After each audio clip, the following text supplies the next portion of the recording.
Hey guys, tonight we journey back into Mino Dragons. No princesses and towers, just the unvarnished taste of medieval life. You trudge through a muddy field, eyes squinting in the flickering torchlight of a thatched cottage. The air is thick with wood smoke and the pungent tang of sour ale. You duck inside, where the only table is a wobbly wooden plank propped on barrels, and tonight's dinner is little more than porridge spiced with desperation. And trust me, you probably won't survive this. So, before you get comfortable, take a moment to like the video and subscribe, but only if you genuinely enjoy what I do here. And let me know in the comments, where are you watching from and what's your local time? Now, dim the lights, maybe turn on a fan for that soft background hum, and let's ease into tonight's journey together. You pick up a hunk of coarse bread, crumbly and hard as a fence post, and tear into it. This is no fancy baguette. This is the peasant's loaf, dense with bran and flecked with pebbles from the miller's stone. Historians still argue whether medieval peasants had any real choice in bread type, but this brick-like loaf was your mainstay if you weren't wearing silk or owning land. The gruel next to it isn't much better oats boiled to mush, salted if you're lucky, maybe sweetened with a drizzle of precious honey if it's a festival day. It's warm and filling though, and in this damp, drafty hovel, that's all that matters. Outside, the wind howls like a wolf inside. You're chewing something vaguely edible, and that's victory enough. You're not alone in your misery. The family huddles around the pot, everyone scraping up every last drop. Porridge is cheap and keeps you going, but don't expect much variety. Historians still argue whether peasants' diets were truly monotonous, or if they had seasonal surprises like a sudden glut of turnips, or a windfall of stolen apples. But tonight, it's oat mush. Again. You take a sip from a chipped wooden cup. It's ale, not water, because the water's probably crawling with all sorts of things you'd rather not meet. Ale's safer brewed to kill off the nasty sand. Besides, who's going to complain about a little buzz to dull the taste of that bread? This is no modern IPA though. It's thin, sour, and barely alcoholic, but it's what your gut trusts more than the well down the lane. Your mind wanders to what's missing: no fresh fruit unless it's summer, no sugar unless you're rich, and certainly no chocolate. Sugar is still a luxury item, a white, sparkling gem carted in from distant lands. You dream of it, but tonight your sweetness comes from whatever you can beg from the bees. There's a faint comfort in the familiarity though. The bread, the ale, the porridge, they're like old friends who never change. But don't get too cozy. If the harvest fails or a tax collector stops by, those friends might vanish overnight. You glance at the lone candle guttering in the corner, the only light besides the embers. In this world, night is deep and thick, and your meal feels like a fragile barrier against the cold. You think about tomorrow more of the same, maybe, or maybe a scrap of dried fish if you're lucky. Maybe a neighbor will trade you a turnip for an afternoon of weeding his barley field. A gentle sarcasm creeps in, of course. It's not as if medieval peasants had gluten-free options or kale smoothies. You imagine telling your dinner companions about modern health fads, and they'd probably laugh until they choked on their turnip stew. But here, you chew and swallow. No choice but to accept what's in the bowl. The wind picks up again, rattling the shutters. You huddle closer to the flickering fire, warm your hands, and close your eyes for a moment. The flicker of flame, the rough bread, the thin ale, they're your world tonight. And as the darkness presses in, you take comfort in the fact that at least you're not alone in your simple feast. A final thought. Historians still argue whether these meals were as bleak as they seem. Some records hint at occasional bursts of variety: wild greens, nuts from the woods, maybe a rabbit snared on the edge of a lord's land. But mostly, this is your lot. Bread, porridge, ale, repeat.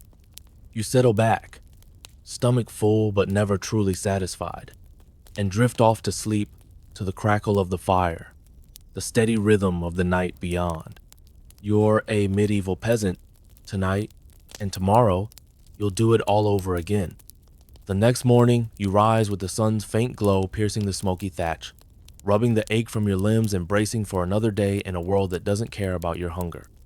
Today, though, you're not headed to the fields or the forest. Today, you're getting a rare glimpse at the tables of the noble classe, stark contrast to your own meager porridge pot. You trudge up the winding road to the manor house, your stomach turning at the thought of what might await inside. A feast, they say. And you know the nobility's idea of a meal is a different beast entirely. Historians still argue whether these banquets were all glitz and little substance or genuine feasts of abundance, but one thing's certain, there's a show on every plate.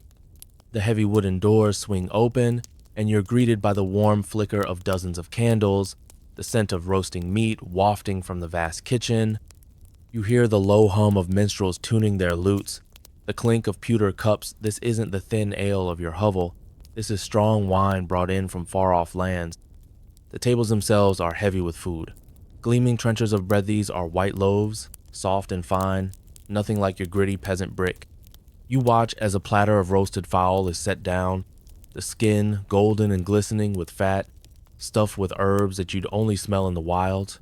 If you're lucky, the nobles sip their wine, swapping gossip and sly smiles while servants flit about refilling cups and setting down endless dishes. There's a roasted boar's head, eyes glazed like glass, a symbol of the host's power. You wonder what it tastes like, salty, gamey, with a faint sweetness if they had the coin to slather it in honey. Historians still argue whether these meals were about actual flavor or just show after all. In a world of scarcity, displaying wealth was as filling as the food itself. But for all this splendor, you notice the nobles don't always eat as much as you think. A slice here, a dab of sauce, there's so much waste, so much decadence. The real feast is for the eyes. Dishes piled high, bright with imported spices that cost a fortune, so that guests can whisper in awe of the host's reach. Saffron in the rice, ground ginger in the sauces, even a sprinkle of that mysterious powder from the east that tastes like cinnamon and pepper had a feisty child. You sneak a glance at the servant's eyes, wary, hands quick. They'll eat what's left, if they're lucky, but they're not here to taste. They're here to ensure the show goes on, seamlessly, like a medieval dinner theater. A gentle sarcasm settles in you. Imagine these lords and ladies trying your oat porridge and declaring it an exotic delight. A rustic dish, they'd say, swirling it around their plates before pushing it aside. Meanwhile, you're eyeing their leftovers like a hawk. Quirky fact of the night, some nobles would dye their food with bright powders or flower petals just to impress, think, medieval Instagram-worthy plates centuries before the internet. A peacock roasted and then redressed in his own feathered skin? Yes, that happened. The medieval mind had a flair for the theatrical. You watch a young squire carve slices of meat with almost ritual precision, each cut deliberate and practiced. In this world, eating is performance, and you're both actor and audience. You also note the table manners or the lack thereof. No forks here, just fingers and knives. Everyone diving in, wiping greasy hands on bread trenchers or the backs of their sleeves. The wine flows freely, laughter growing louder as the night deepens. Somewhere, a jester juggles apples, each tumble of fruit another reason for raucous applause. Historians still argue whether these noble feasts were truly joyful or more of a battlefield of status and power plays. You lean back, absorbing the swirl of candlelight and the scent of spices you'll probably never taste again. Outside, the night is cold and quiet, but inside these walls, it's warmth and excess and a fleeting glimpse of luxury. You're a ghost in this world of silks and silver goblets, here to witness but never to belong. As the last course of sweetened custard, impossibly light and dusted with the rarest sugar arrives, you can almost taste it. Almost. But soon, you'll be back to your dark cottage, your rough bread, and your porridge pot. This world is not yours to keep. The feast ends, the guests drift away, and the servants slip in like shadows to gather scraps enough to whisper about later, enough to dream on. You step back into the night air. The manors glow behind you, the echo of laughter fading. The stars are hard and cold overhead, and the faint smell of rosemary and roasted meat still clings to your clothes. Tomorrow, you'll be back to your bread and ale, but tonight, you've tasted the world of the Noble Seven, if only as a passing shadow. You wake the next morning with a groan, stiff from sleeping on a hay-stuffed mattress that smells faintly of mildew. But there's no time to wallow today. You're heading out into the wild, because in a medieval world, Food isn't just in the fields. It's in the woods, the rivers, and anywhere you can find it if you're willing to risk a chase. You tug on your rough woolen cloak and head out, the dawn chill biting your cheeks. The forest looms dark and tangled, an ancient maze of shadows and rustling leaves. You can almost taste the damp earth, feel the crunch of leaves underfoot as you step cautiously, listening for the soft rustle of prey.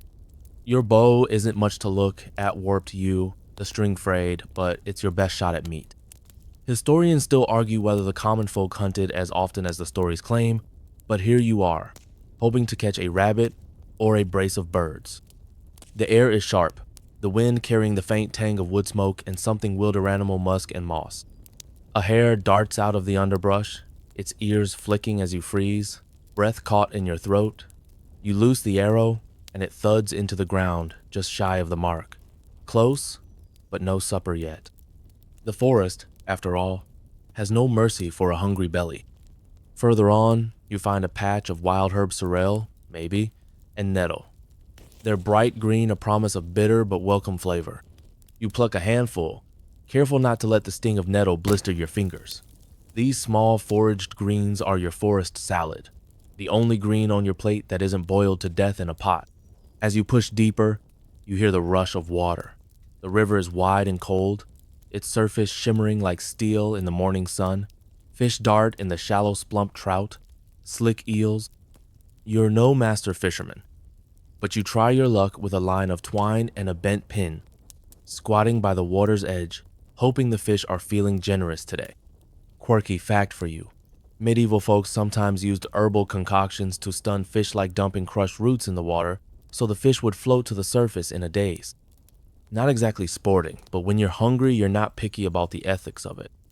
Historians still argue whether forest hunting was a peasant's game or strictly the realm of nobles. In theory, the forest is the king's domain, and poaching could cost you your life. But in practice, a hungry peasant with an empty belly might risk it for a bit of meat. You weigh that risk every time you see a flash of fur or hear the snort of a boar in the undergrowth. Speaking of boars, you're not fool enough to go after one. You've heard the story of tusks like knives, a charge that could split you open like a sack of barley. Still, there's a thrill to the idea, a wildness that calls to some deep, half-forgotten part of you. But for tonight, you'll settle for rabbits and fish, humble prey to fill your stew pot. Your boots are wet by the time you head home, your breath steaming in the cold air. In your sack, a few handfuls of herbs, a slippery eel if you're lucky, and maybe a bird snared with a loop of twine. It's not a feast, but it's better than nothing. You think about what waits back homey a pot of water over the fire, ready for whatever you bring back. The forest bounty will be chopped fine, boiled down into something that might pass for dinner. You'll add a pinch of salt, if you have it, or a scrap of fat to keep it from tasting like swamp water. A gentle sarcasm bubbles up as you imagine, explaining all this to a modern forager. Organic, free range, you'd say, but there's no Instagram glory in this kind of foraging. Just a silent prayer that tonight you won't go to bed hungry. The sun slips lower, slanting gold through the trees as you trudge homeward. You're tired, but there's a small, fierce pride in your heart. You faced the forest, took what it offered, and now you'll eat. Tomorrow the lords might feast on stuffed peacock and honey-glazed pork, but you'll have your wild greens and your fish, and you'll count yourself lucky. You push open the door to your home, the air inside, thick with the tang of smoke and the low murmur of voices. The stew pot hangs over the fire, and you drop your catch in with a weary smile. The forest is behind you now, but its memory lingers mossy and green, sharp and wild. Historians still argue whether medieval peasants truly saw themselves as part of that wild tapestry, or just desperate visitors hoping to steal a bite. You're not sure you care. Tonight, you have your supper, and that's all that matters. The stew bubbles, filling the room with a savory warmth that chases away the chill. You lean back, the ache in your muscles a small price for a full belly. Outside, the forest whispers in the dark, and you drift off to sleep with the taste of wild herbs still on your tongue. The next day dawns bright and bracing, but your mind's already downstream today. You're diving into the murky world of medieval fish. You head to the riverbank, the water's icy fingers lapping at your boots as you watch the fishermen haul in their catch. This isn't just a peasant's pass to me, it's a lifeline. The river is alive with flashes of silver, the quick dart of trout, the lazy sway of eels. You see baskets bobbing in the shallows, the men calling out as they check their woven traps. It's cold work, hands numb and raw from the water, but the prize is worth it. Fish was the medieval fallback for all those fast days when meat was forbidden, which, by the church's calendar, was a lot. Historians still argue whether fish was a common part of a peasant's diet or more of a treat, but here, by the river, it's clear. If you're near water, you're eating what swims. The smell of wet rushes and cold mud fills your nose as you watch a man gut an eel with practiced flicks of his knife, the pale flesh gleaming in the weak sun. Quirky tidbit for tonight: eels were prized fat, slippery ropes of protein that could be smoked or stewed, even transported live in barrels to keep them fresh. You imagine that barrel of eels squirming in the corner of a medieval kitchen, ready to be turned into a pie or a stew. And yes, you'll probably be the one cleaning out the slime.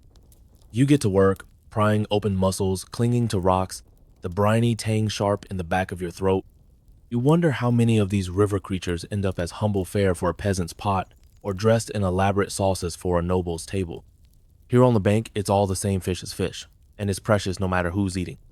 A fisherman, his face lined with cold and years, tells you about salmon disputes rivers where the local lord claims every salmon as his right, no matter who hauls it in. Historians still argue whether these river rights were rigorously enforced or more of a patchwork of custom and theft. But you know one thing: if the lord says it's his fish, you'd best pretend you're only here for the eels. You pull a frog from the water small, green, a twitch of leg sand. You remember that even frogs made their way into medieval pots. Frog legs, stewed and delicate, a taste of the marsh for those desperate or daring enough to try. A mild joke bubbles up in your mind: frog legs, the medieval version of fancy tapas, but with more mud. The river is its own kingdom, and tonight, you're its subject. The air smells of fish, guts, and cold, your fingers stiff as you scrape scales off a perch. You wonder if the fish know they're fake cooked over smoky fires or baked in pies fragrant with pepper and herbs you'll never afford. As you pack up your basket, you can't help but notice the hierarchies. Even harrowsome fish are for the lords, some for the monks, some for you.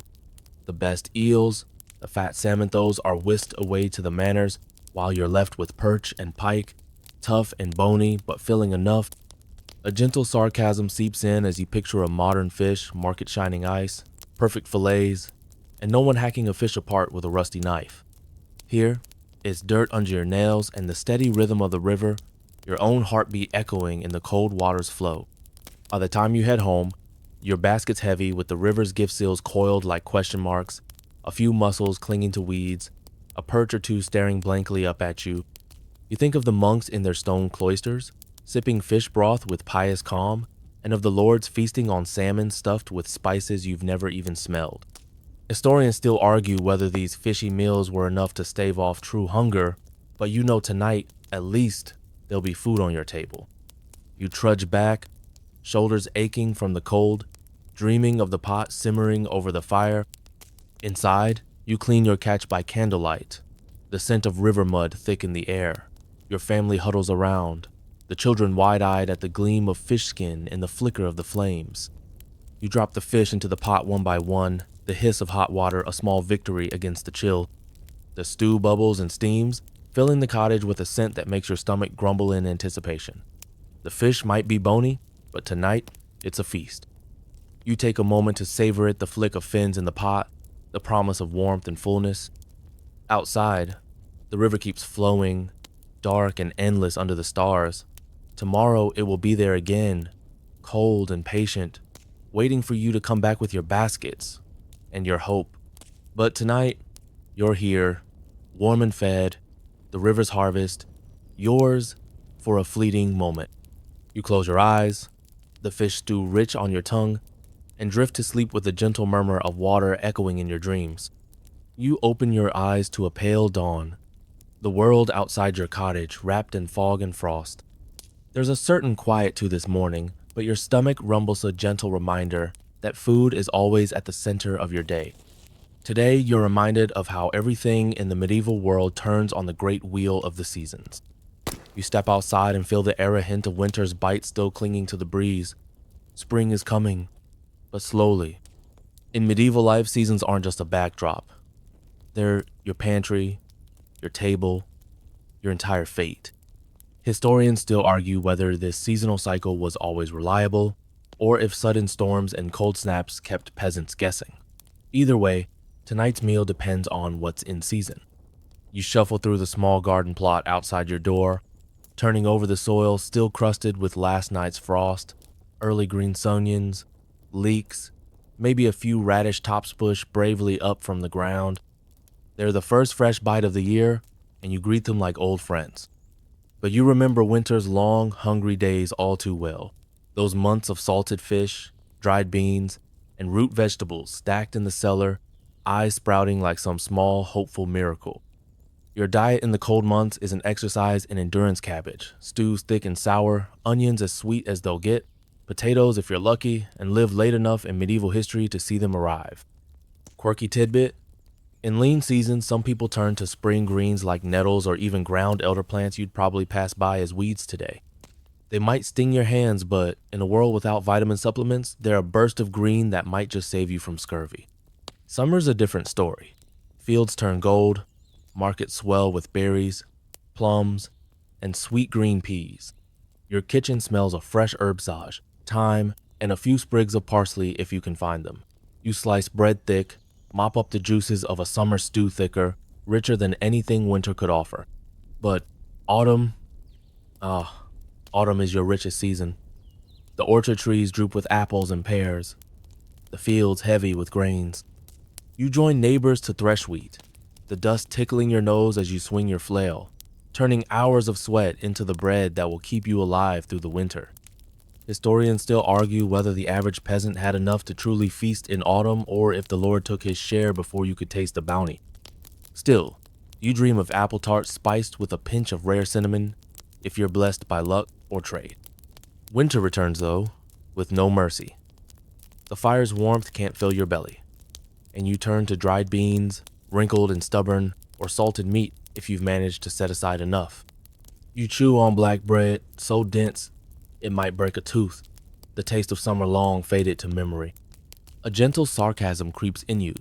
Think of modern seasons, of grocery stores bursting with strawberries in winter and oranges in summer. Here, you're chained to the land's own rhythm. No flying in avocados from across the world, just the stubborn pulse of soil and sky. You remember, too, the festival days that punctuate these cycles. A sudden feast at harvest time, last chance for fresh milk, sweet butter, a pig slaughtered to honor the saint's day, or Lent's long fast in early spring when even eggs and cheese slip from your reach and fish becomes your reluctant friend. Tonight, as you scrape the last of the winter carrots from the bin, you dream of what's next. Soon there will be new onions, new peas.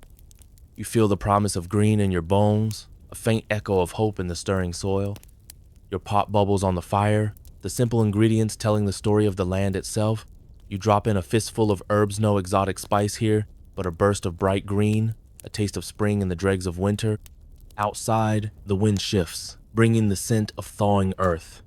You know, tomorrow might bring rain, or snow, or one of those false springs that vanish in a night's frost. Still, you hope, because hope, like bread, is what carries you through. Historians still argue whether this cycle gave peasants a sense of connection to the land or simply a grim resignation. You're not sure. But tonight, you taste the seasons in every bite, and you're grateful for even the simplest meal.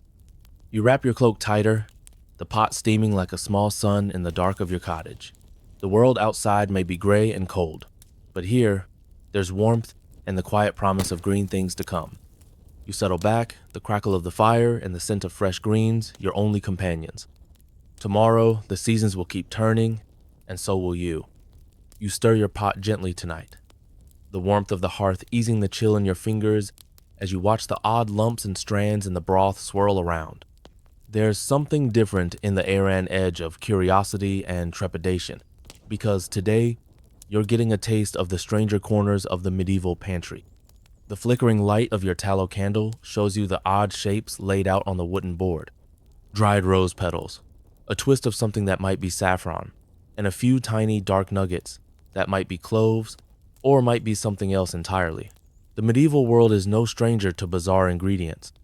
Historians still argue whether these flavors actually made it to peasant pots or were strictly the province of the wealthy.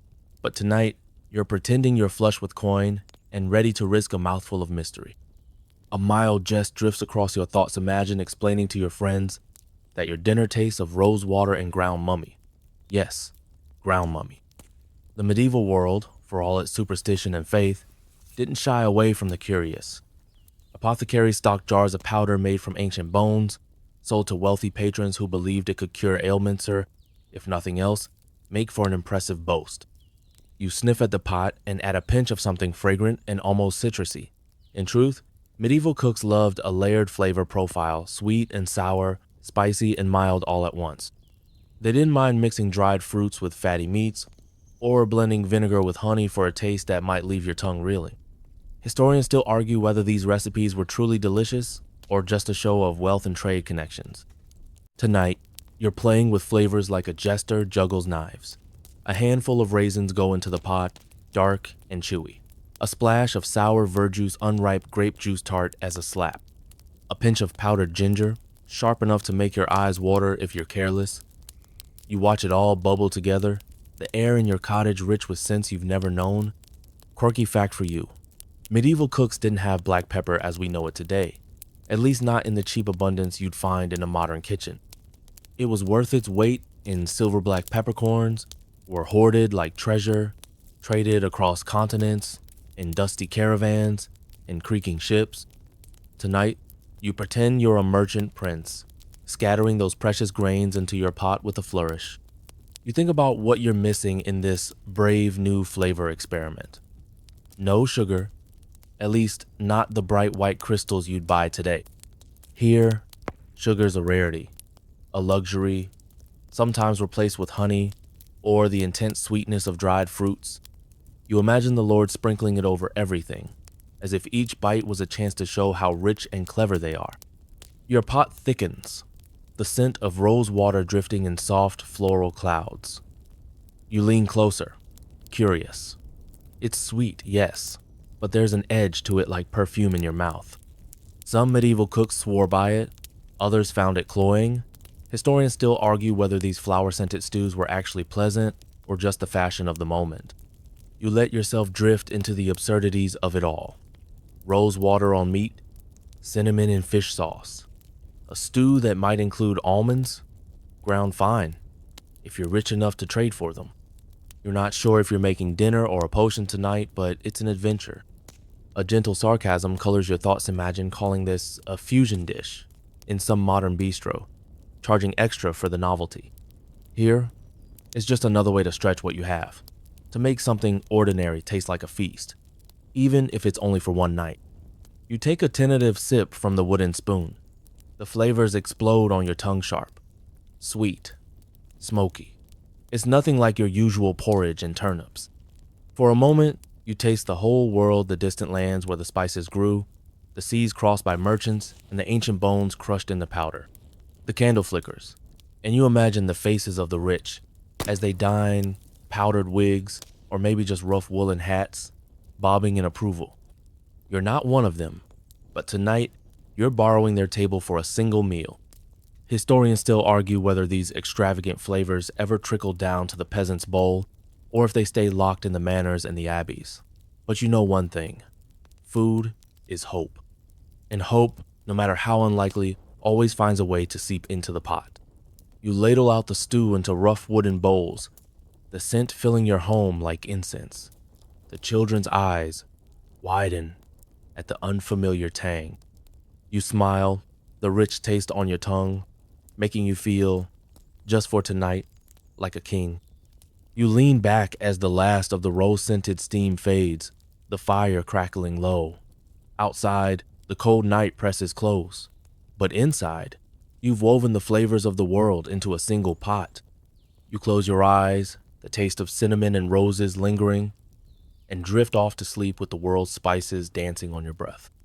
You're up before the sun, the pale blue of dawn just beginning to creep across the sky as you shuffle across cold flagstones to the heavy wooden doors of the monastery.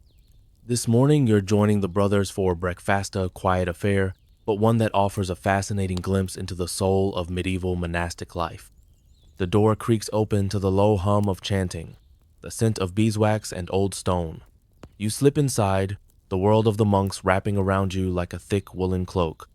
Here, life revolves around prayer and duty, and meals are as much about discipline as they are about filling your belly. Historians still argue whether monastic food was truly austere or if the brothers found ways to bend the rules in clever, almost mischievous ways.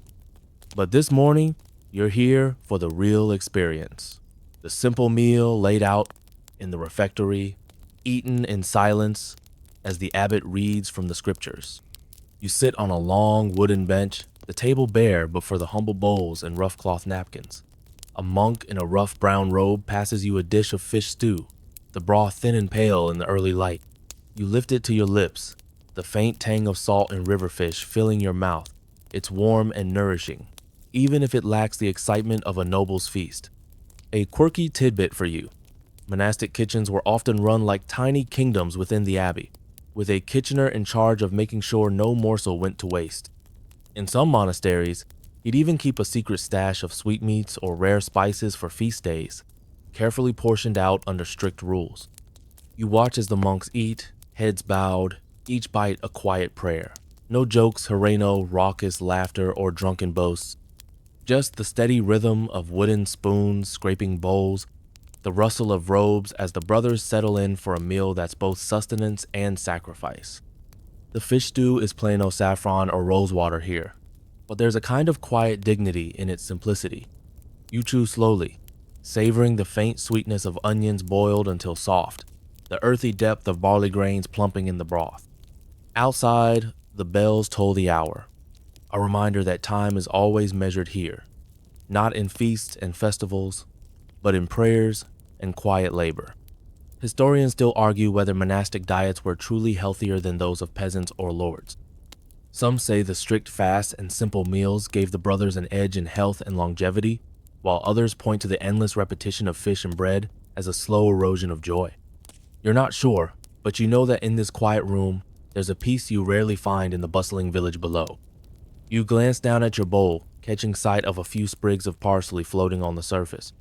Even here, in this simple meal, there's a touch of Korea, small, green brightness that speaks of the kitchen garden, of patient hands tending tender shoots. A gentle sarcasm stirs as you imagine telling the monks about your modern diet, fat-keto, paleo, gluten-free. They probably just smile and offer you another spoonful of their fish stew, a gentle lesson in humility and the quiet power of enough. After the meal, the brothers rise in unison, their wooden clogs clicking softly on the stones. The kitchen boys gather the empty bowls, scraping them clean with wooden spoons. Nothing is wasted here. Every scrap is saved, every bone boiled for stock, every crumb fed to the monastery's chickens. You follow the brothers outside into the cloister garden, the air sharp with the scent of herbs and damp earth. Rows of cabbages stand in neat lines, their leaves glistening with dew. You realize that for the monks, food isn't just survival, it's a way to honor the rhythm of life, to find divinity in the humble turning of the seasons. Historians still argue whether these monastic meals were truly pious, or if the brothers sometimes slipped a fat capon into the pot on feast days. But you know that this morning, you're tasting something deeper than broth and barley.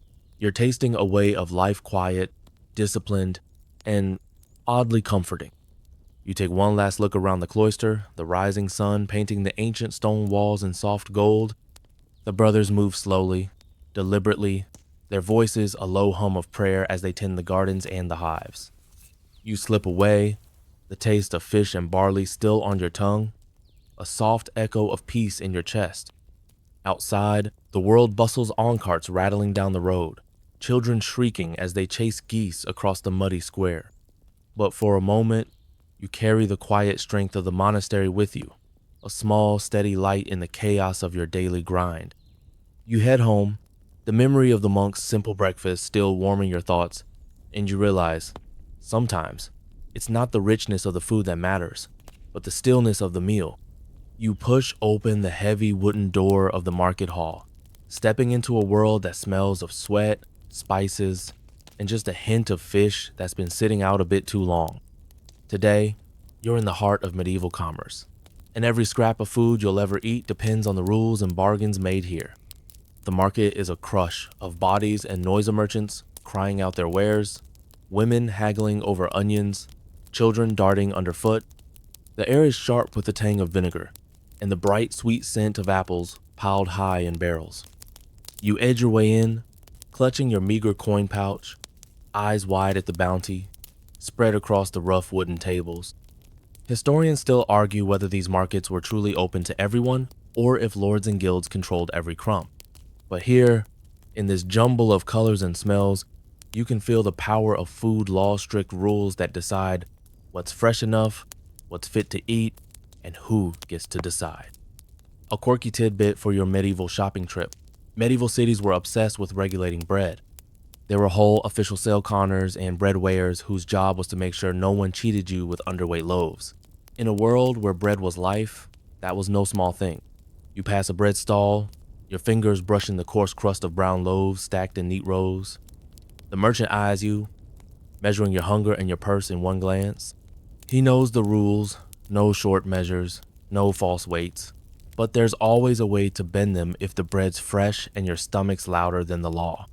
You move on, the market's a rhythm carrying you along, spices in tiny cloth sacks, dried fish hanging in rows like dusty trophies, baskets of onions and garlic that scent the air with a pungent promise. Every bite you'll have tonight starts here, with a deal and a coin and the constant watch of the bailiff making sure no one's cheating too obviously. A gentle sarcasm drifts into your mind, imagine, explaining modern food safety inspections to these stallholders. Here, the inspection is a quick sniff, a suspicious glare, and maybe a dunk in water to prove the fish isn't spoiled. You spot the fishmonger's stall, the man's hands red and raw from cleaning eels. The fish glisten in the morning light, and you know they're dear so dear, in fact, that many market laws allowed fishmongers to mark their prices as high as the river would bear.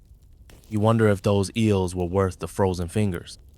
You pass a woman selling bright green cabbages, her hands chapped from the morning's frost. She watches you like a hawk, because every head of cabbage is a promise of warmth in some peasant's pot. You nod, and she nods back, a silent agreement in a world that doesn't allow many words. Historians still argue whether these markets were truly fair places or just another battlefield for the poor and desperate. You see both truths here, the laughter of friends swapping gossip over barrels of apples, and the sharp edge in the eyes of the man who sells you onions that are already starting to sprout. You pause at a stall selling bright cloths and indulgence you can't afford but can't help but touch. Food and cloth are both precious here, both tokens of a life that's always balanced on the edge of enough. A final purchasey wedge of cheese, pale and sharp, crumbly under your fingers. It's a luxury, this bit of dairy, a taste of something richer than the porridge you'll eat tomorrow. The merchant takes your last coin with a nod, and you clutch the cheese close, like a small, fragile treasure. You head back into the bright morning, the market noise fading behind you.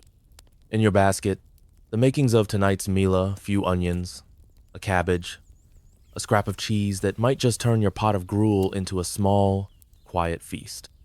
A gentle wind stirs the straw strewn across the market square, and you wonder how many rules were bent today, how many quiet bargains struck. Historians still argue whether these market laws were truly about fairness or just another way to keep the lords fat and the peasants hungry. You're not sure, but you know that tonight you'll eat. You step back into the narrow lane that winds home, the market's noise echoing in your ears.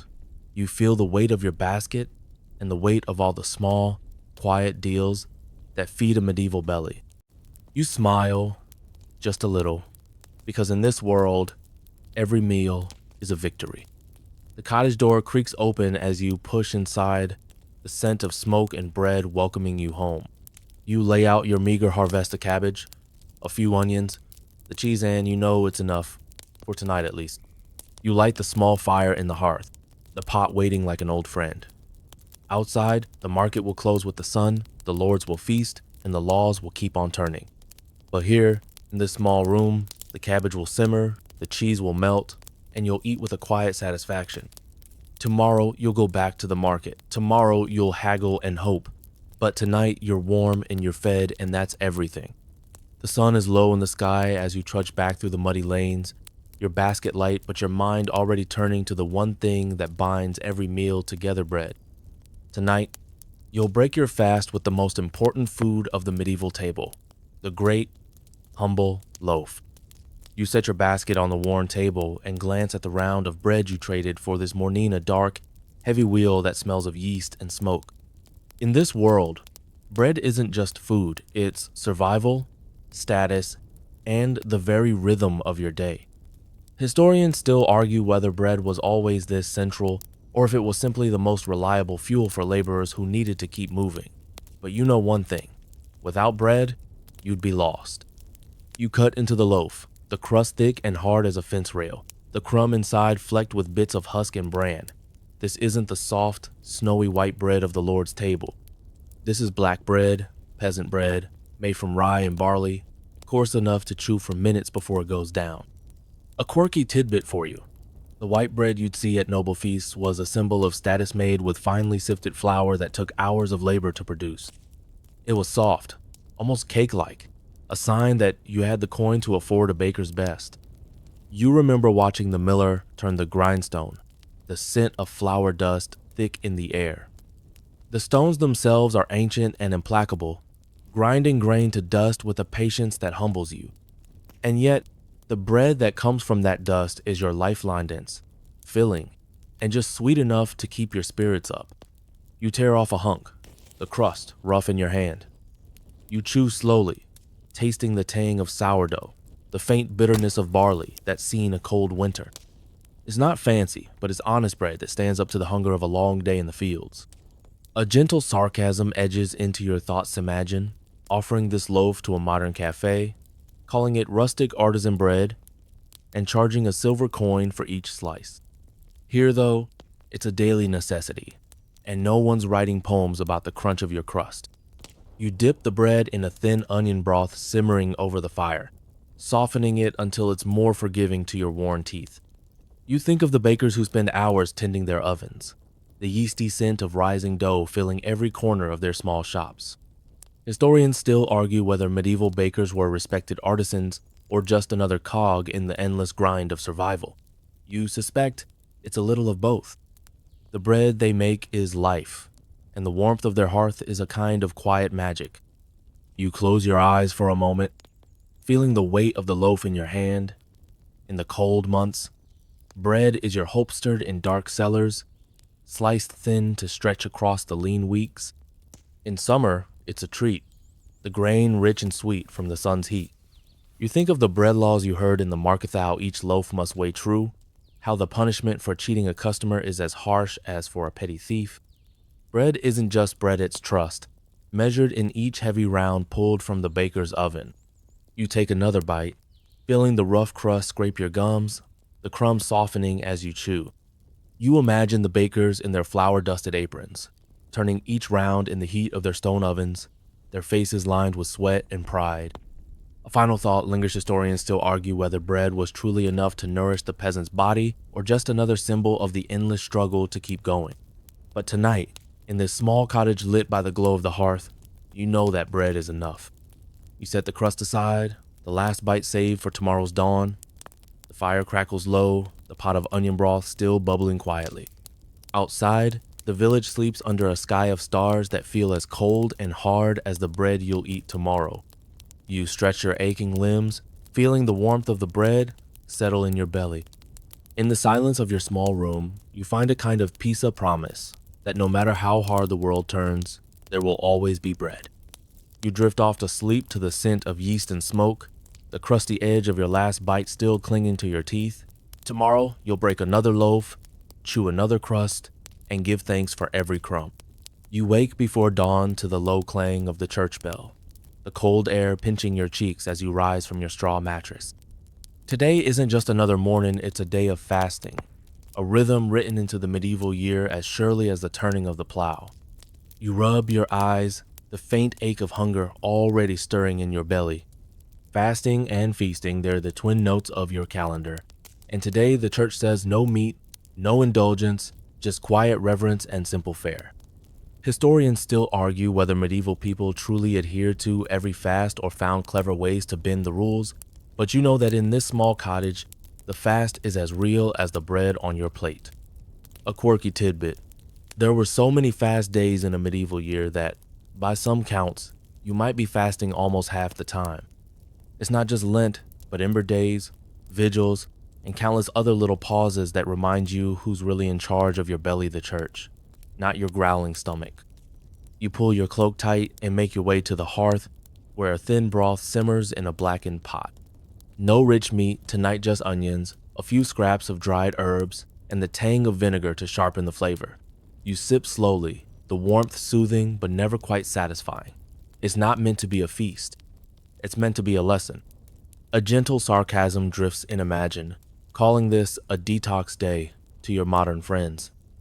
As if your thin soup and stale bread were a choice, not a command from the pulpit.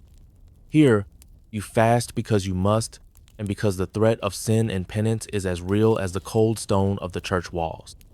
You remember the feast days, those days when the fast breaks and the tables groan with pies and roasted meats, the air thick with the scent of cinnamon and clove. Those days feel like a dream now, distant and golden. Tonight, you eat with your head bowed, your hunger a small sacrifice to the rhythm of the saints. The fast isn't all about denial. It's about discipline, about learning to find a kind of peace in the simplicity of the meal. The broth is thin, but it warms you. The bread is coarse, but it fills the space in your gut just enough to keep you moving. Historians still argue whether these fasts were truly spiritual or just another way to stretch thin food supplies in a hungry world. You're not sure it matters tonight. All you know is that you sip your broth with slow care, your thoughts quiet, your belly quieter still. You glance at the candle flickering in the corner, the small flame a reminder of the feast days to come, because they will come. The wheel of the year always turns back to plenty. You think of the sweet custards you'll taste when Easter comes, the rich stews of a saint's day when the rules are lifted and your hunger is met with a flood of abundance. Before tonight, you chew your crust of bread and sip your onion broth, and you try to find comfort in the quiet. The children stir in their blankets, the faint smell of wood smoke wrapping around you all like a cloak. Outside, the wind sighs through the cracks in the door, but inside, the fire holds steady. A final thought before you slip into sleep. Historians still argue whether medieval people resented these fasts, or if they found solace in the steady beat of discipline and prayer. You suspect the truth is somewhere in between hunger and hope, each bite a small act of faith. You set down your wooden bowl, the last of the broth gone. Your stomach grumbles, but you feel a quiet resolve settle in your chest. Tomorrow, the fast will end, and the feasting will come again. The rhythm of the year will keep turning, and you'll turn with it. You close your eyes to the crackle of the fire, the taste of sour broth still on your tongue, and drift into sleep with a promise of sweet custard in your dreams. The sun barely peaks above the horizon when you shuffle into the manor's kitchen, the air heavy with smoke and the clang of iron pots. Today, you're slipping behind the grand tables, into the world of the cooks and the scullions, into the very belly of the feast. You can feel the heat of the hearth even before you see it, flames licking up around the great cauldron. The kitchen is alive, dogs scuttling for scraps, boys with red faces hauling buckets of water, and the kitchen master barking orders like a general in battle. Here, food isn't just cooked, it's forged in fire and sweat. Historians still argue whether the cooks of medieval manors were truly masters of their craft or just glorified peasants with knives. But as you watch the head cook oversee the roasting spit, you see the pride in his posture and the gleam of command in his eye. This is his domain, and every dish that leaves this smoky hall is a testament to his power. A quirky tidbit for you. Medieval kitchens were surprisingly hierarchical. The head cook was a figure of authority, but he had to watch his back kitchen. Boys might steal scraps, and the steward was always ready to blame him if a dish didn't please the Lord. You slip to the side to watch the kitchen boys at their endless labor-scraping cauldrons, plucking chickens, running trays back and forth until their feet are blistered and their shoulders ache. A gentle sarcasm curls in your mind. No employee of the month here. Just a quiet hope that tonight's bread crusts will be enough to fill a hollow belly. You watch a boy no older than 10 scrub a copper pot until his knuckles bleed, his eyes fixed on the head cook's every frown. There's no pity here, only the quiet truth that in this kitchen, you're either useful or gone. The head cook calls out a command, and two boys heave a haunch of venison onto the spit. The scent of roasting meat fills the air, rich and heady, but you know better than to hope for more than a scrap. This is the Lord's feast, and your place is to watch, to learn, and to maybe sneak a taste if no one's looking. You notice the endless rhythm of the kitchen firewood stacked high, cauldrons bubbling with pottage, the ever-present hiss of dripping fat on hot coals. Historians still argue whether the medieval kitchen was a place of creativity or just another grindstone for the poor, but you see both truths in the sweat on every brow. The head cook moves like a king in his own castle, tasting sauces with a flick of his spoon, adjusting the fire with a practiced hand. He pauses only to bellow at a boy who sliced the bread too thick, his voice echoing in the stone walls. In this world, precision is survival, because if the Lord's dinner displeases, the head cook will bear the brunt of that fury. A final dish emerges from the hearth-thick pottage, the color of the forest floor, bubbling with roots and scraps of meat. The kitchen boys slip bowls to the back door, where the servants wait to carry them to the hall. You watch each dish disappear, the smell of roast and spice lingering in the smoky air. A gentle sarcasm stirs as you imagine explaining a modern kitchen's rules to these weary boys. Here, there's no health code inspector, just the sharp eye of the steward and the ever-present fear of waste. You watch the last of the dishes leave, the kitchen quieting as the feast begins above. The head cook leans back, his face still and proud. You see the sweat on his brow, the soot smudging his cheek, and you know this meal is as much his as the Lord's savory bite, a testament to his skill and his power in this small, smoky world. Historians still argue whether these cooks were celebrated or invisible, but you see the truth in the glow of the firelight. They're both necessary and forgotten, powerful and expendable. You slip out the back door, the kitchen's heat fading behind you, the echo of knives on wood and boys' weary sighs still ringing in your ears. Outside, the cold air bites at your face, but you smile, just a little, because tonight you've seen the hidden heart of the feast.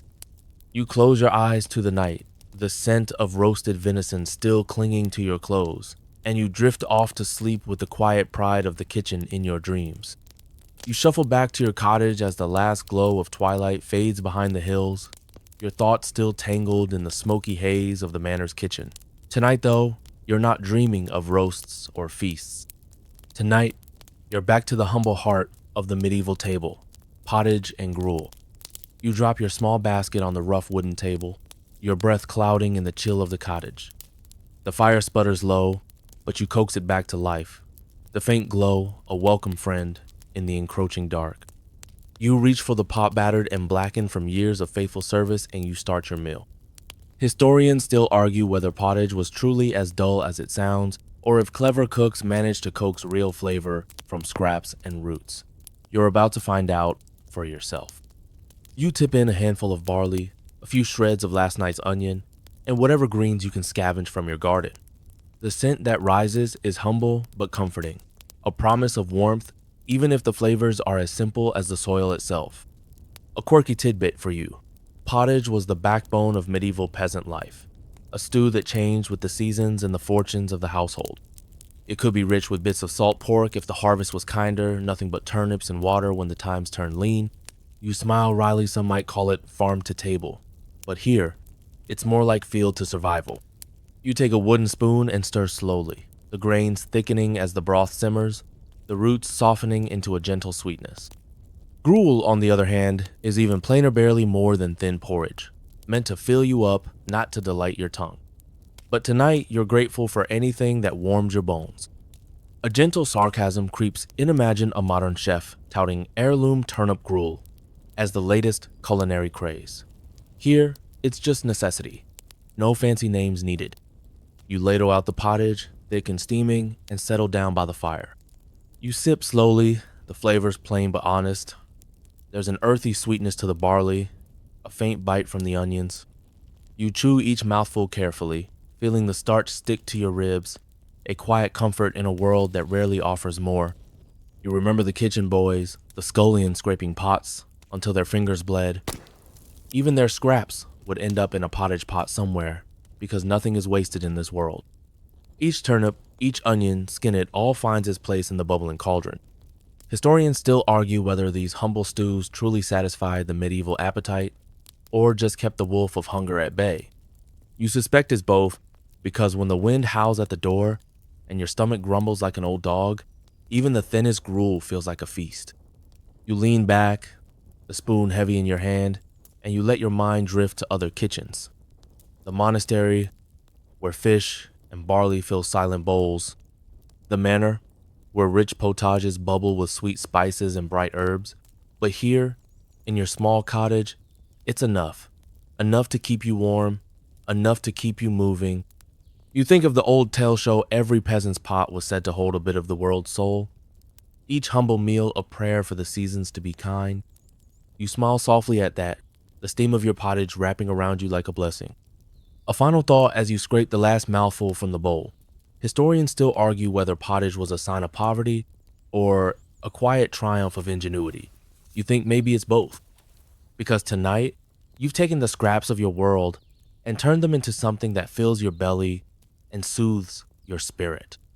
You set the empty bowl aside, the fire's glow soft on your face, and you close your eyes to the sound of the wind rattling the shutters. Outside, the world is cold and dark. But here, in this small room, the simple warmth of pottage is enough to carry you through the night.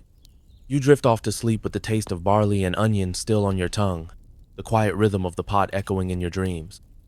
You wake with a dry throat and a dull ache in your bones, the lingering chill of the night still pressed against your skin. Today, though, your thoughts drift not to bread or broth, but to the one thing that brings a glow to your cheeks and a little lightness to your step-medieval booze. You shuffle over to the fire, stirring the coals back to life with a practiced hand. The smell of smoke and old ale still clings to your clothes from last night's meager drink. In this world, ale isn't just for celebration. It's a daily medicine, a comfort, and a quiet necessity. Historians still argue whether medieval people really drank as much as the old tales say, or if the accounts are a bit, shall we say, fermented. But you know one thing for sure. In a world where water can kill you faster than bad fish, a cup of ale is a small salvation. A quirky tidbit for you. Ale was so central that even children drank it weak, thin, small beer that was safer than any water in the village well. No one worried about hops or craft labels here. It was about keeping your belly full and your head just light enough to forget how cold the wind was. You take a sip from a battered wooden mug, the ale sour and a little thin, but it chases the cold from your chest. This isn't some fancy mead, heavy with honey and spice. This is peasants' ale brewed in smoky kitchens, thick with yeast and the faint scent of the barley fields. A gentle sarcasm drifts in. Imagine offering this as a heritage brew in some hip tavern today, selling it by the pint with a wink and a snappy name. Here, there's no romance in the muggist, the simple truth that sometimes a drink is the only thing standing between you and the hard edge of hunger. You watch the brewing happen in the corner of your cottage, your wife or mother tending the small copper pot, the mash thick and fragrant. Historians still argue whether these homebrewers were true masters or just muddling through, but you know that in this world, every woman is a brewer, every man a grateful drinker. You think of the ale house down the lane, the low rafters thick with soot, the air alive with laughter, and the sour tang of spilled drink is a place of comfort, of quiet community.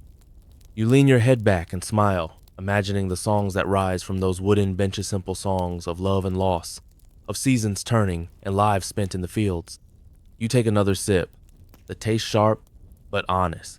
You feel the warmth creep into your limbs, a small kindness in a world that rarely offers much. The fire crackles low, the shadows on the walls dancing in the flicker of the flames. You remember the richer drink of the Lord Chetty meads, sweet wines from southern lands that taste of sun and strange flowers.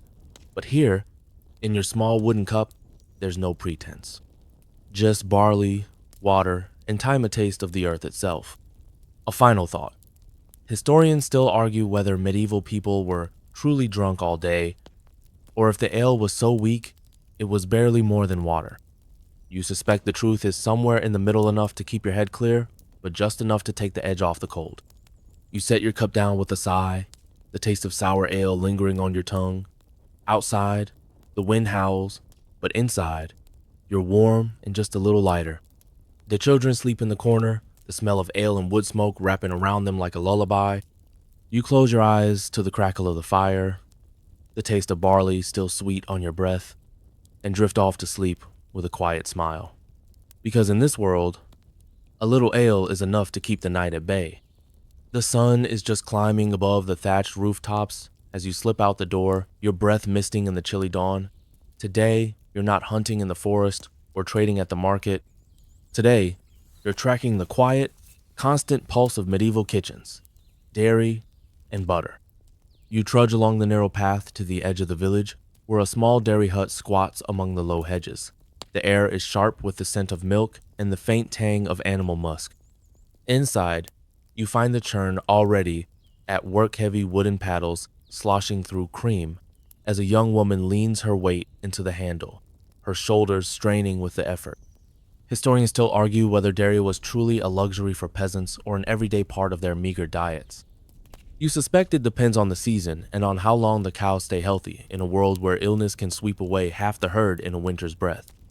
A quirky tidbit for you. Medieval butter wasn't always the golden, creamy delight you might imagine.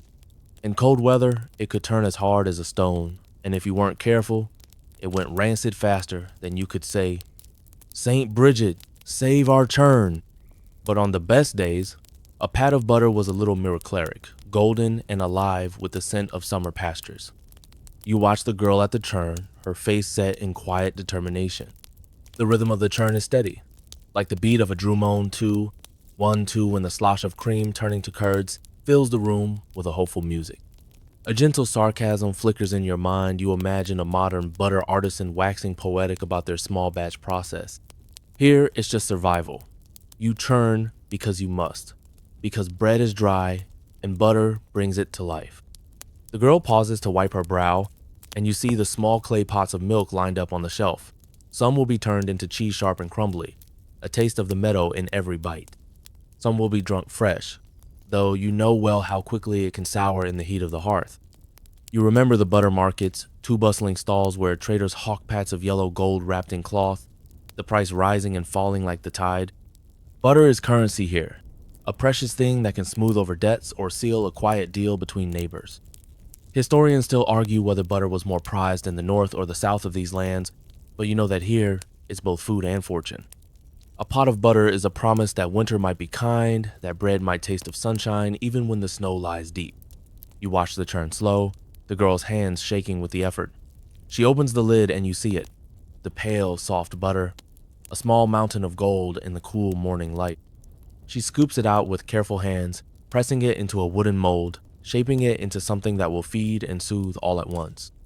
A final thought lingers as you watch her work. Historians still argue whether butter was ever truly meant for the poor or if it was always a lord's luxury. But you see the pride in her hands, the quiet triumph in her eyes as she sets the finished butter aside.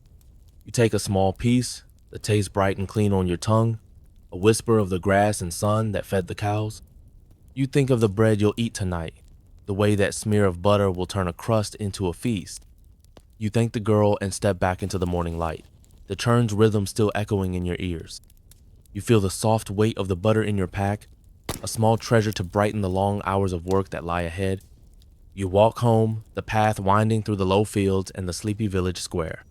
Tonight, there will be bread and butter by the hearth, the simple meal made rich by the memory of the churn and the warm weight of the morning sun. You close your eyes for a moment, the taste of fresh butter still warm on your lips, and you smile softly to yourself.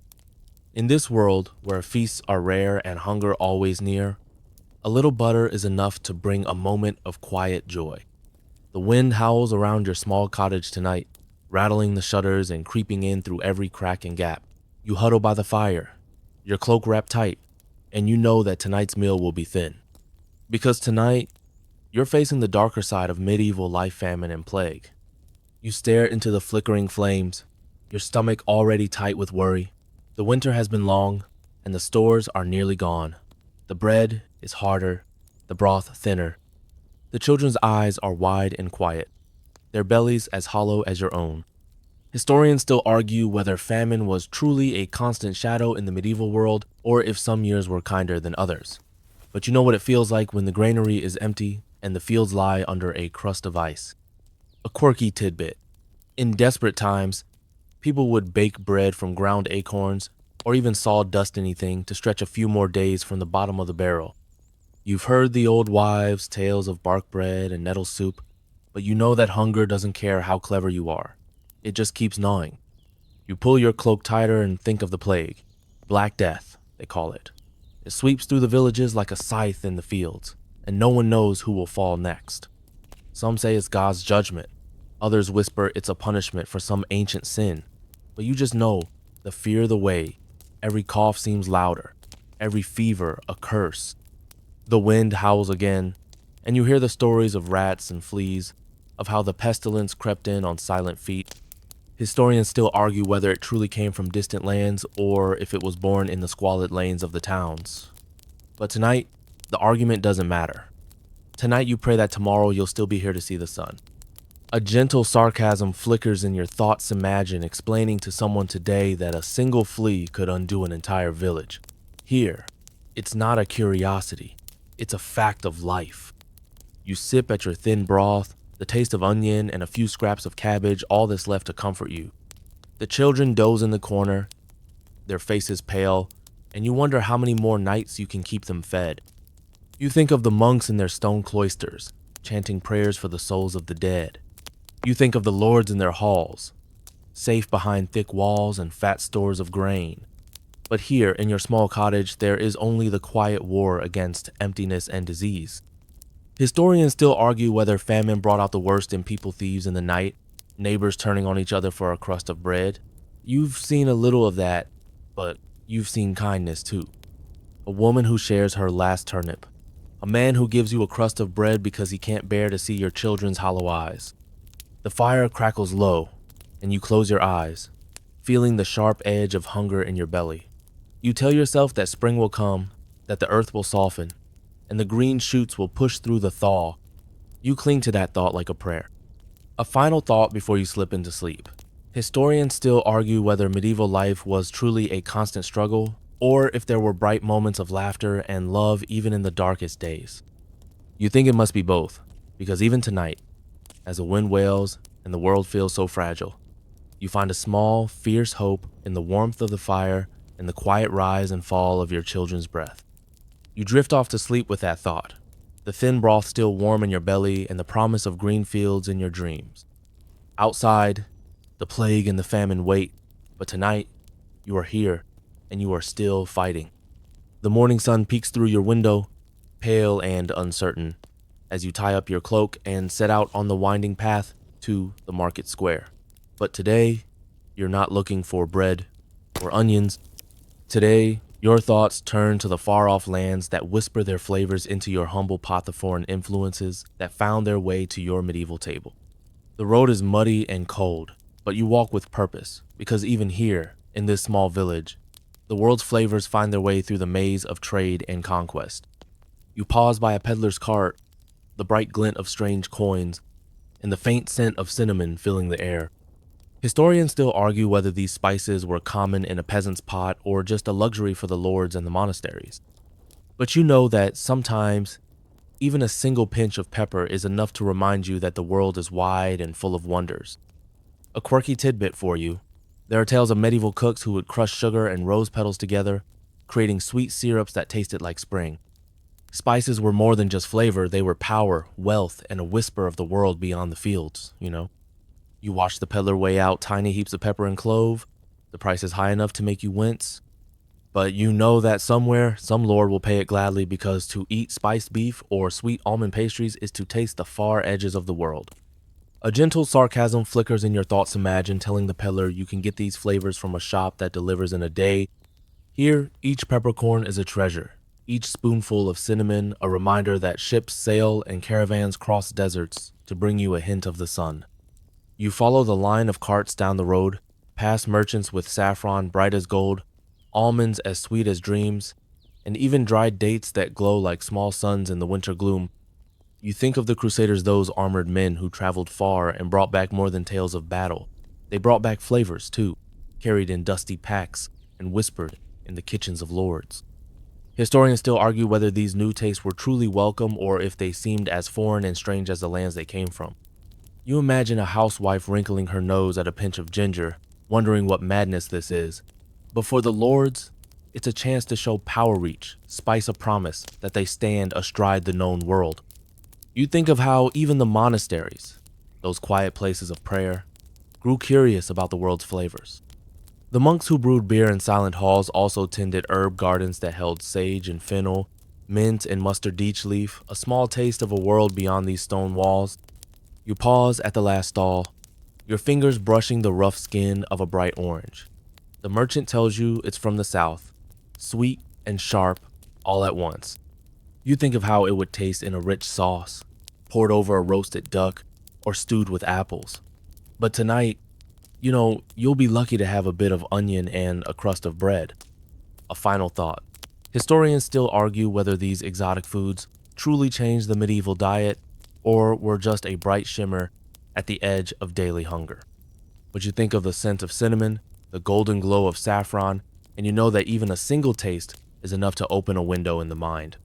You walk home slowly, the cold wind biting at your cheeks, but your mind alive with the thought of those distant lands, places you'll never see, but whose flavors find their way into your pot all the same. You reach your door, the small weight of an onion in your basket, all that you could afford. But in your dreams tonight, there will be almonds and rose water, saffron and sweet winey, quiet reminder that even in a world of hunger, the world's wonders sometimes find their way to your lips. You close your eyes, the soft scent of cinnamon lingering in your memory, and you drift into sleep with a quiet smile. Because tonight, even if your pot holds only barley and turnips, you've tasted the world. The cold dawn seeps into your bones as you rise from your rough pallet, stretching the ache from your back.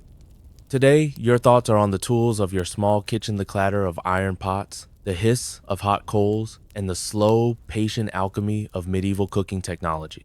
You kneel by the hearth, coaxing the fire back to life.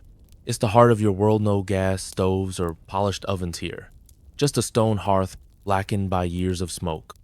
The iron cauldron hangs heavy on its hook, the only pot you truly trust to turn scraps into something edible. Historians still argue whether medieval kitchens were places of quiet craft or chaotic, smoky dens where pots never stopped bubbling. You suspect it's a bit of both order and chaos balanced on the edge of a battered wooden spoon. A quirky tidbit for you. The medieval spit jackin, ingenious little mechanism, sometimes powered by a small dog running on a wheel, turning the spit to roast meat evenly.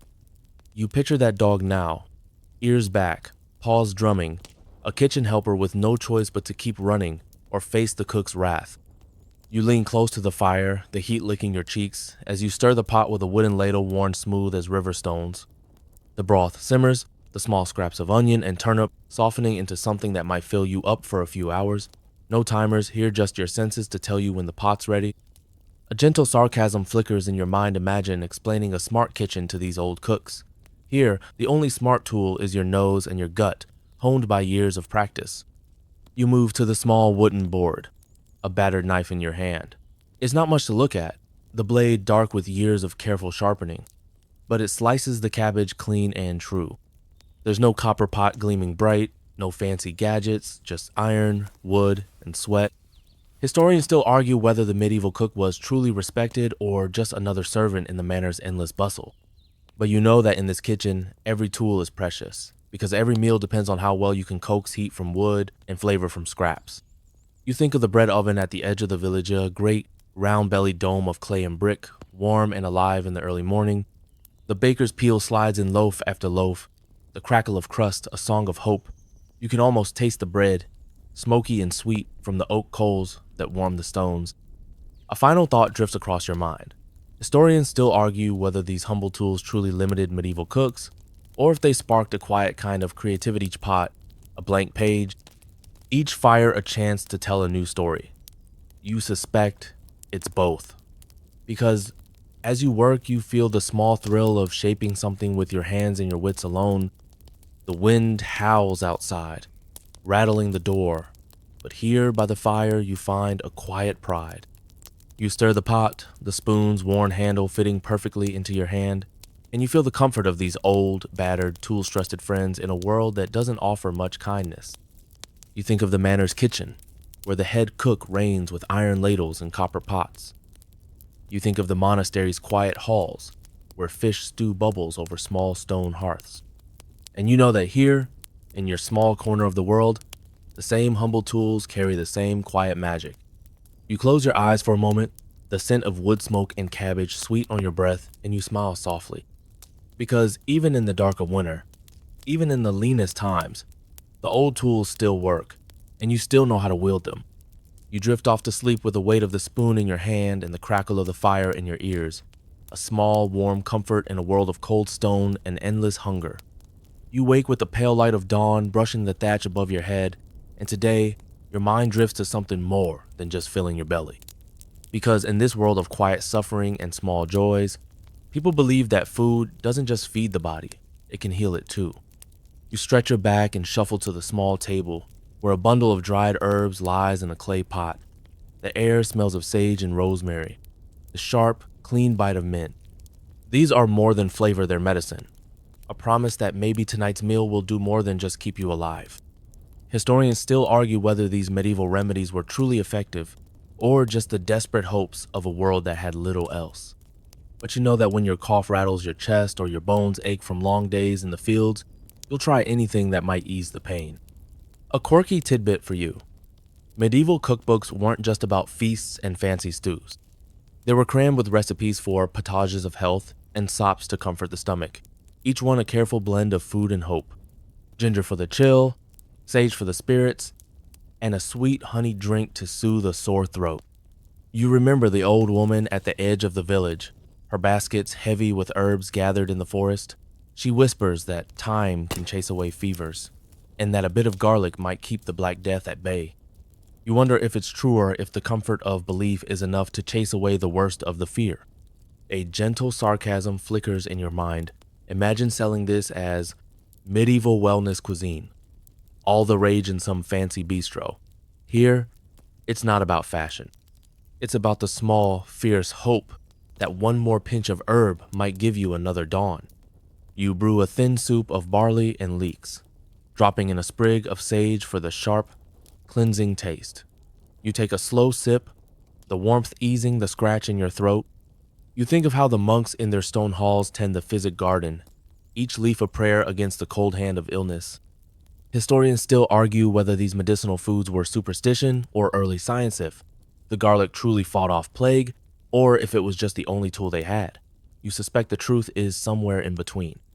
Because even now, you feel the comfort in each bite, the small promise that the earth's green gifts can ease more than hunger. You pause at the thought of the rich folk in their manors, who can call a physician to make syrups of rosewater and ground pearls. Here, you're grateful for the sharp bite of wild thyme, the bitter taste of yarrow that might chase away the aches in your belly. A final thought. Historians still argue whether these small remedies made a real difference or just gave people a reason to hope. But you know that tonight, the sage in your pot is as precious as gold. Because hope, however thin, is what keeps you stirring the pot and whispering prayers into the steam.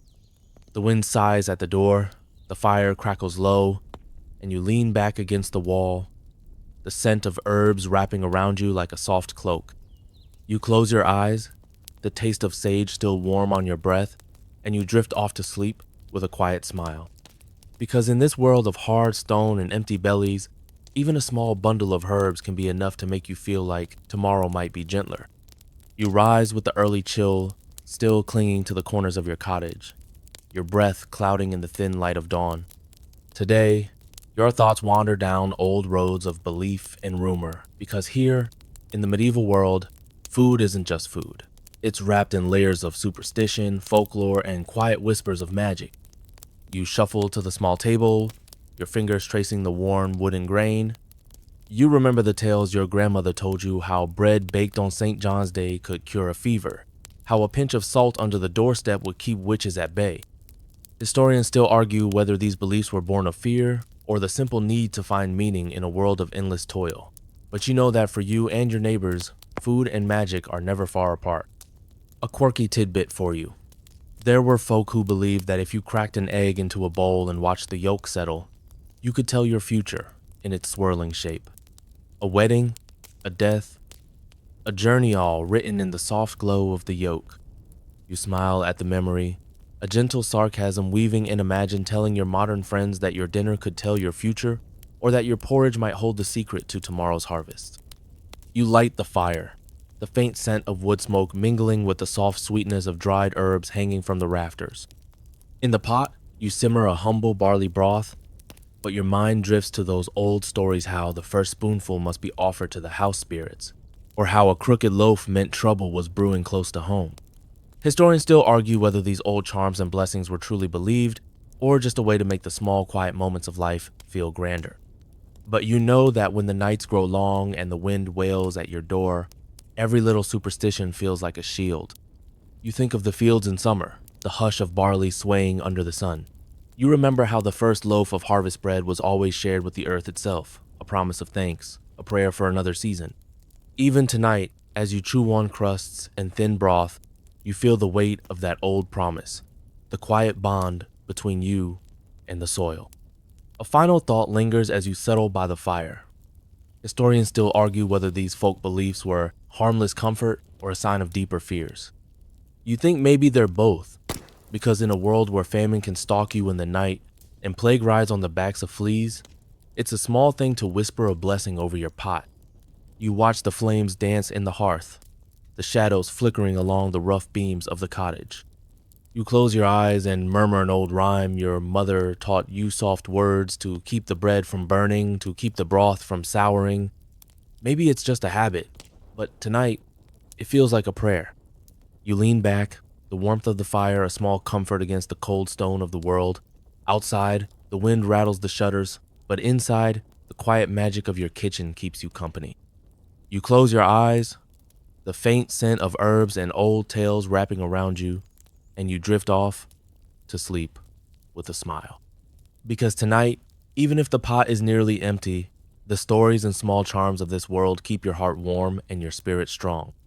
You rise in the soft hush of dawn, your bones stiff, but your spirit light. Today, you're not chasing hares in the forest or trading in the bustling market.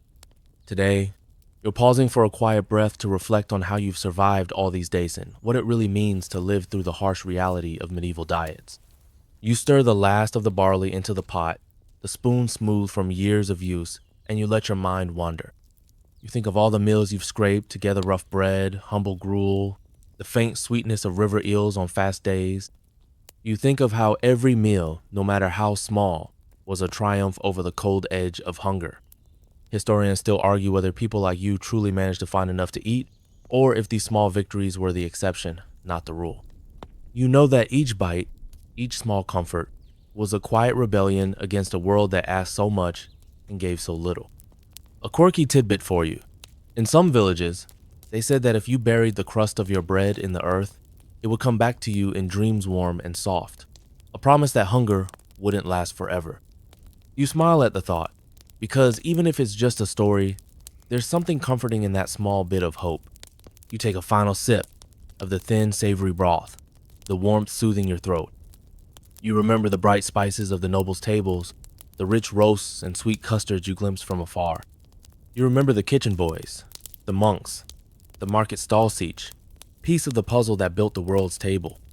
And you remember that in your own small pot, in your own small bowl, you found your share of that history. A gentle sarcasm warms your thoughts, Imogen, telling a modern chef about your diet of thin ale and black bread, calling it an authentic culinary experience. Here, there's no illusion of choice, just survival, measured in spoons and careful prayers.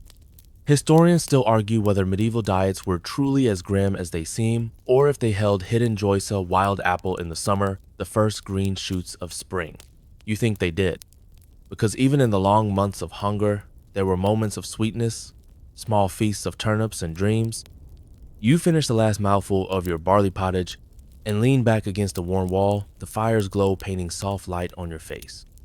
Outside, the world waits new days of hunger and hope, of small comforts and hard nights, But you've learned that each bite you can find, each small meal you can build, is a quiet miracle. A final thought, a quiet truth to carry with you. Historians still argue whether you truly thrived or merely survived. But you know that even a single bowl of hot pottage, even the roughest bread, can taste like victory when your belly is empty and the world is cold. You close your eyes, the crackle of the hearth like a lullaby, and let the warmth of the fire soak into your bones. Outside, the night sighs against the door, but inside, you have this small, stubborn light. You drift into sleep with the faint taste of barley and the soft comfort of knowing you've made it through another day. The fire fades to embers, the crackle soft and low as the world outside slips into the hush of night. You lie back, the heavy cloak around your shoulders, and let your breathing slow. Each breath feels like a promise is soft, steady, as gentle as the quiet shadows that stretch along the beams above. Your mind drifts to the slow rhythm of seasons, the hush of barley fields under moonlight, the soft sweetness of fresh butter on bread that's still warm from the oven. You remember the cold nights when the wind howled like a beast at the door, and the small moments of warmth when the stew pot steamed and the hearth glowed. You let those memories ease into your bones, a gentle tide that washes away the ache of long days and lean nights. There's no rush here, no need to fight the sleep that waits at the edge of your mind. Just a soft sigh of the night air and the steady beat of your own heart, quiet and sure. You imagine the monks chanting in their stone halls, the kitchen boys laughing softly as they slip scraps into hidden pockets, the soft glow of a single candle flickering in the dark. And you know that even in this world of hard bread and hollow bellies, there is a kind of beauty small and stubborn, like a green shoot in the frost. You let that thought carry you deeper, each breath a little softer, each heartbeat a little slower. The world outside fades, and the warmth of the fire, the comfort of the old wooden spoon in your hand, become the whole of your world. And as you drift away, you carry the quiet triumph of one more meal, one more night, and the hope of dawn. End of script. Sweet dreams.